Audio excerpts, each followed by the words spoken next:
దివ్య final year MBBS ఏదో చదువుతుంది తను. చాలా మెచ్యూర్డ్ పర్సన్ చాలా విషయాల్లో. బట్ భరణి విషయానికొచ్చేసరికి ఒక అబ్సెషన్ పెరిగిపోయి కొంతమంది ఎందుకు ఇట్లా సాడిస్ట్‌లా బిహేవ్ చేస్తున్నావు అనే మాట కూడా వస్తుంది. మనం అంటున్న మాట కాదు.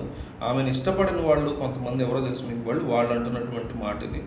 అయితే ఏం జరిగిందంటే జనరల్‌గా దివ్య నాన్ వెజిటేరియన్ కాదు సారీ వెజిటేరియన్. సో గుడ్లు తినదు.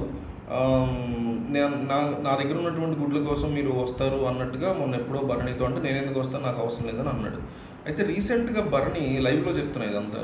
రీసెంట్‌గా భరణి గుడ్ల కోసం రీతూనో ఎవరినో అడుగుతుంటే అది కూడా దివ్యకి నచ్చట్ల.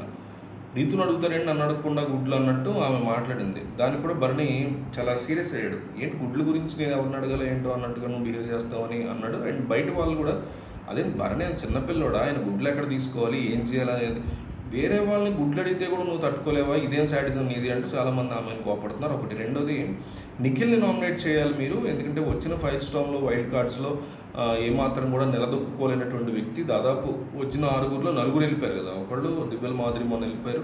అంతకుముందు ఒడ్లో బాలేక ఆయేష వెళ్ళిపోయింది. రమ్య ఫస్ట్ వీక్ వాళ్ళు వచ్చిన ఫస్ట్ వీక్ వెళ్ళిపోయింది. మొన్న శ్రీనివాస వెళ్ళిపోయాడు. 4 ఇంకా 2 ఉన్నారు, గౌరవ్ అండ్ నిఖిల్. సో గౌరవం చాలామంది నామినేట్ చేస్తున్నారని తెలుసు కాబట్టి దివ్యకి నిఖిల్ని కూడా నామినేట్ చేస్తే ఈ అమ్మాయి ప్లాన్ ఏంటంటే నిఖిల్ గౌరవ్ అంటే మొన్న ఏదైతే లిస్ట్ ఇచ్చారో టాప్ పీపుల్ ఆ లిస్ట్లో తనకంటే పైన కింద ఉన్న వాళ్ళు నామినేట్ చేయగలిగితే కనుక తను సేఫ్ జోన్లోకి రాగలుగుతుంది. వాళ్ళకి తక్కువ ఓట్లు పడితే తనకి ఎక్కువ పడతాయి అనే ఫీలింగ్లో దివ్య ఉన్నట్టు కనిపిస్తుంది. సో తను సేఫ్ అవ్వాలంటే ఇట్లా ఉండాలనే ప్లాన్ చేసుకున్నట్టుంది. సో మీరు నిఖిల్ని నామినేట్ చేయండి అని రీజన్స్ కూడా ఇస్తుంది.